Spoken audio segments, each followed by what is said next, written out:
Hello hi नमस्कार, मैं हूं अनोखा अंकित और फैक्टोरियल के एक और एपिसोड में आपका स्वागत है। यहाँ हम किसी एक टॉपिक को फैक्ट के माध्यम से आपको समझाने की पूरी कोशिश करते हैं।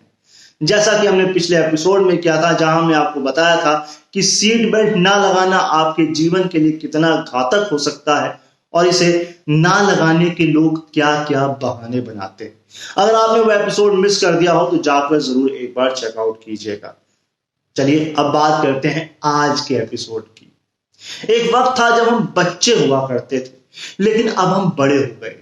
मगर बचपन की कुछ यादें अभी भी हमारे जहन में जिंदा हैं। जैसे कि कार्टून्स देखना, और उसमें भी एक खास कार्टून जिसे हम आज भी देखना पसंद करते हैं।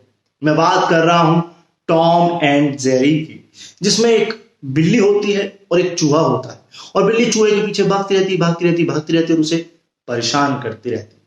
क्योंकि अब हम बड़े हो गए हैं तो और इस चैनल पर हम वैसे भी बात करते हैं न्यूज, पॉलिटिक्स, फैक्ट्स और सटायर की, तो कार्टून की बात तो करेंगे नहीं।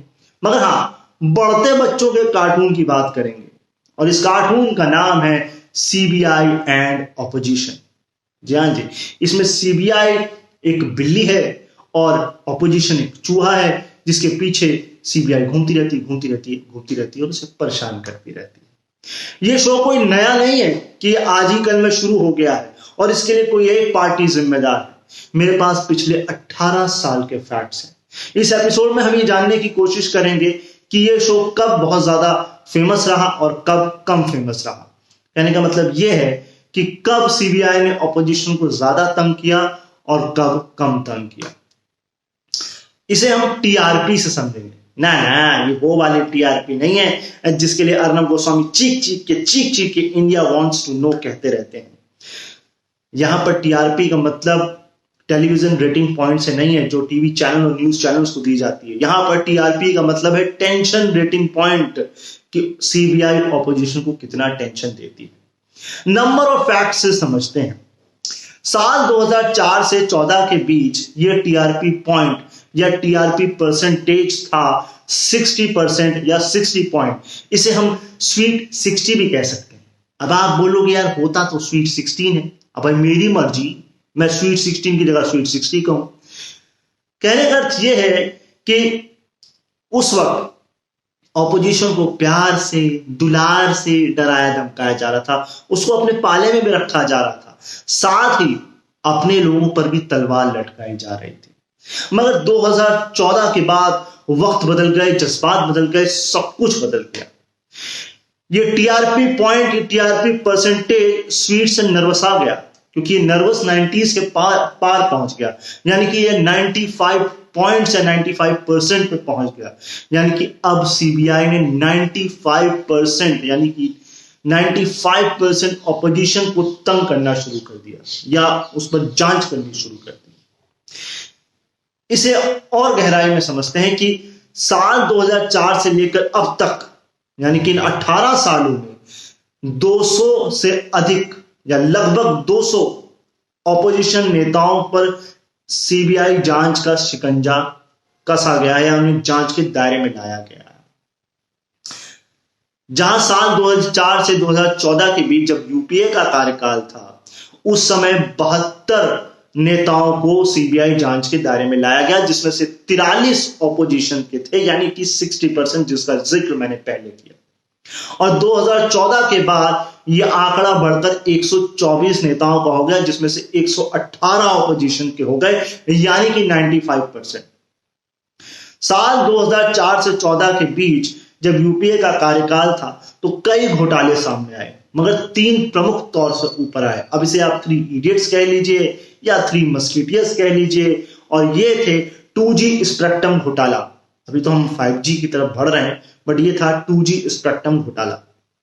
दूसरा था कोयला आवंटन घोटाला, और तीसरा था राष्ट्रमंडल खेल घोटाला, जिसे हम कॉमनवेल्थ गेम करप्शन भी कह सकते हैं। इसमें जो 72 नेता जांच में आए थे सीबीआई के, उसमें से 29 कांग्रेस और उसके सहयोगी डीएमके और अन्य के थे, यानी कि खुद पर तलवार लटक गई। अगर यूपीए कार्यकाल में जो 43 ऑपोजिशन नेताओं की बात करें तो उसमें से सबसे अधिक बीजेपी के 12 थे, जिन पे पूछताछ भी की गई, छापेमारी भी की गई और गिरफ्तारी भी की गई। इसमें सबसे प्रमुख नाम है वर्तमान में केंद्रीय गृह मंत्री और उस समय के तत्कालीन गुजरात मंत्री मोटा भाई अमित शाह जी का नाम। इन्हें कथित तौर पे शहाबुद्दीन शेख मुठभेड़ के हत्या के सिलसिले में गिरफ्तार किया गया था। यह वर्ड याद रखिएगा, कथित। इसके अलावा एनडीए के जो अन्य प्रमुख नेता हैं जिन्हें सीबीआई जांच के दायरे में इस समय लाया गया, वो थे कर्नाटक के पूर्व मुख्यमंत्री बीएस येदियुरप्पा, बेल्लारी के खनन कारोबारी जनार्दन रेड्डी और पूर्व रक्षा मंत्री जॉर्ज फर्नांडिस। इतना ही नहीं, प्रमोद महाजन की मृत्यु के बाद भी सीबीआई ने उन पर जांच जारी रखी, उनको जांच के दायरे में रखा गया। साल 2012 के अंदर जब 2G स्पेक्ट्रम घोटाले की रिपोर्ट की चार्जशीट दायर की गई तो उसमें इनके नाम का जिक्र था।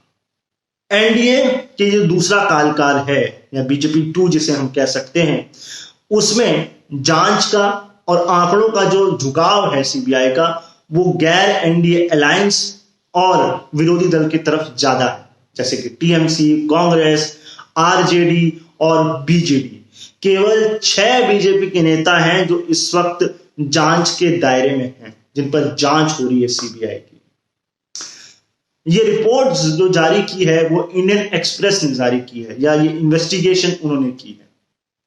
और इस रिपोर्ट में साफ तौर से कहा गया है, ये देखा गया है, ये जग जाहिर है कि जैसे ही आप सरकार का विरोध करते हैं, सीबीआई की जांच शुरू हो जाती है, और जैसे ही आप सरकार का समर्थन करते हैं, जांच खत्म कर दी जाती है।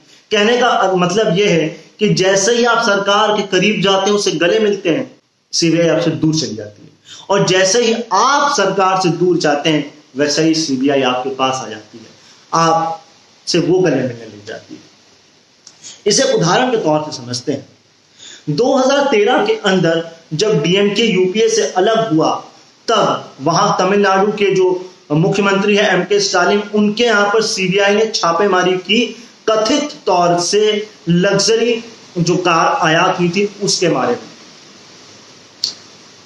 मगर सीबीआई को इसके बारे में जानकारी 1 महीने पहले ही पता लग गई थी, मगर इन्होंने ये तब कार्रवाई की जब यूपीए से डीएमके अलग हो गया।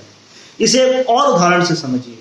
साल 2007 के अंदर मुलायम सिंह यादव और उनके फैमिली के खिलाफ जांच शुरू की गई आय से अधिक संपत्ति की, लेकिन साल 2013 के अंदर जब भारत अमेरिका परमाणु समझौता हो रहा था और वामपंथी ने अपना समर्थन पीछे खींच लिया, तब गठबंधन को बचाए रखने के लिए जब इन्होंने अपना समर्थन जारी रखा, तब ये जांच उन पर से हटा दी गई। अगर हम बहुत दूर ना जाएं, जस्ट कुछ महीने पहले ही जाएं, यानी हाल ही दिनों में, जैसे ही जेडीयू ने बीजेपी से नाता तोड़ा और आरजेडी से नाता जोड़ा, और जब विधानसभा के अंदर सरकार, जो नई सरकार है, अपना विश्वास मत पारित कर रही थी या विश्वास मत के लिए वो जा रही थी, ठीक उसी वक्त आरजेडी के परिसर पर जो है सीबीआई ने छापेमारी करी। इसमें से खास तौर से वर्तमान के डिप्टी सीएम तेजस्वी यादव का नाम, जो कि केस है, कथित तौर पर उन पर जांच बिठा दी गई। तो ये है पूरा का पूरा सीबीआई एंड ऑपोजिशन शो का मामला। उम्मीद है आपको शो पसंद आया होगा, आपको एपिसोड पसंद आया होगा। हमने फैक्ट्स के माध्यम से आपको समझाने की कोशिश की है। अगर आपको यह एपिसोड पसंद आया तो लाइक, कमेंट और शेयर जरूर करिएगा। चैनल को सब्सक्राइब जरूर कीजिएगा और बगल में बेल आइकन है, उसे भी प्रेस कीजिएगा। मैं मिलूंगा आपको फिर किसी नए एपिसोड के साथ, किसी और नए टॉपिक के साथ, इसी शो पे जिसका नाम है द अनोखा शो। इस वीडियो को, इस एपिसोड को तैयार करने में एक डेडिकेटेड टीम आप हमारे साथ लगी रहती है, जिसके साथ हम इस वीडियो को, इस एपिसोड को आप तक पहुंचा पाते हैं। इस वीडियो को प्रोड्यूस किया है अमन ने, एडिट किया है कार्तिक ने, और थंबनेल का ग्राफिक डिजाइन किया है पुष्पम प्रिया ने। आप इसे यूट्यूब पर देखने के साथ साथ गूगल और स्पॉटिफाई पॉडकास्ट पर भी सुन सकते हैं। जाने से पहले हमारी अनोखा टीम जो है वो भावभीनी श्रद्धांजलि देना चाहती है हमारे बीच से रुखसत हुए कॉमेडियन राजू श्रीवास्तव की, जिन्हें हम गजोदर भैया के नाम से भी जानते थे। आपने हमें हंसाया और आप अब हमें रुला के भी चले गए। मैं मिलूंगा आपसे फिर किसी नए एपिसोड के साथ। तब तक अपना ख्याल रखिए, मुझे अपने दिलों में याद रखिए। Bye bye.